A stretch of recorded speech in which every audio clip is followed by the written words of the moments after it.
name is Miss Lisa for the Fayette County Public Library, and we are out and about. Today we are at a sheep farm. This is Morgan Hogger, and this is her family farm. And she is going to tell us some of the things about raising sheep. Now, raising sheep is not like having a pet cat or dog, is it, Morgan? No, it's not. No, and so she is going to tell us, because there's a lot of science that is behind raising sheep. You need to know a lot if you are going to take good care of a sheep. So Morgan, can you tell our audience what are some of the things that are important about raising sheep? Just like any human, pet, or anything like that, there are certain things that each animal has to have. So for sheep, in terms of food, their most important thing that they need to have is clean and fresh water, and then what's called a roughage. And so what a roughage is any type of grass, hay that they can help digest in their rumen, which is actually what a sheep is called. They're a ruminant animal. So they have to have grass or hay every single day in order to keep their body functioning, just like we would need specific nutrients to stay healthy. So what kind of food do these animals get, Morgan? These guys get show feed. So Okay. there's different types of show feed that you can buy from different dealers. These guys are what we call yearling ewes, so they're 1 year old. And so they get a different feed than what my lambs would get, which are under a year old. So they get a mix of corn and just some different other supplements that go together, like I said, about making sure that they have the proper nutrients that they need. Cool. Do you have some of that to show us today? Yes, I do. This is what we call a show feed. This is a Purina mix of, you can see that there's corn, there's different pellets and oats, just a big mixture that is all covered in molasses. So just like humans, again, we like our sweets.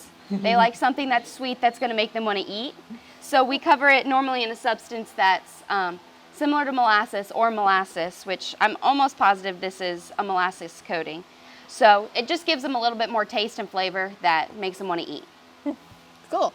So now, Morgan, I see some sheep here that are very fuzzy and some of them that aren't. Can you tell our viewers a little bit about sheep shearing? So all these sheep that are back here are unsheared.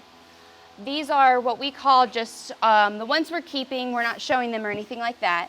What we do for the show lambs, and anytime that you're going to your county fair, anything like that, we do what's called shearing. And that's basically like giving them a haircut. So all the sheep that I'm showing, they're all, they're not freshly sheared right now because we're not going to a show yet. But what we'll do is we'll take a set of clippers, just like you would if you're cutting somebody's hair, and you shear all their wool off. So how often do you have to do that? Depending on when you're showing. So for these guys, we do, every week, probably 4 or 5 days before we show. That way they still have some wool on them. That way they're not cold or anything like that. But the ones back here, we'll do them maybe once or twice a year. There's nothing wrong with keeping the wool on them. They're completely fine with it. Normally, they have wool on them all the time. So normally we just shear it off for showing, or when it gets too much that we need to take care of it. What do you do with the wool once you've sheared it off? There's a couple different options. You can choose to do nothing with it, or we actually have somebody come and shear them for us in terms of our big groups and all of the old sheep. They bag it up in a bag and they send it to buyers who are interested in it, and then they can produce clothes with it. Nice. You talked about a large group of sheep. Does there a particular name that we call? A flock. A flock? Just like a flock of birds? Interesting. Isn't that cool, boys and girls? There's a lot to know about raising sheep. Is there anything else that you want to tell us that would be important for raising sheep? Always know kind of the symptoms of a sheep. You can tell, just like a human or a pet, when they're not feeling right, or you can tell there's something a little off with them, and then take care of them and make sure you get them the help they need. They're my version of a pet, so. Okay, so then you would have to call a vet? Yes. Oh my. If you can't treat it yourself, or you don't know somebody who can treat it, we're fortunate enough that we've had sheep for quite a long time, so we know a lot about what could be wrong with them, and then if we don't know, then of course you call the vet, just like you would with your dog. Cool. What's their normal lifespan? Normally, it's about 6 to 8 years. Okay. We've had some that get old up to 12 years, I think, is the oldest we've ever had. Wow. Is there any particular way that you know how old a sheep is? Yes, if you feel under their teeth, then when they're a lamb, their teeth are just straight across. And then a yearling, their top 2 teeth will start to rise up. And then 2 years, the next 2 teeth, and so forth. How many teeth do they have? That's a good question. I have no idea. That's I something just you know might want to find out, boys and girls. How many teeth do a sheep have, or does a sheep have? Oh my goodness! All right, Miss Morgan, this has been awesome. Now, your family also works with pigs, don't they? Yes. Can we go see the pigs? Yes. All right, let's go see the pigs. All right, boys and girls, we are here now with some pigs. So Morgan's going to tell us a little bit about raising pigs, because a pig is not a normal pet. And so what do you do with these pigs, Morgan? Well, these are show pigs, so these are a little different than any commercial or production pigs.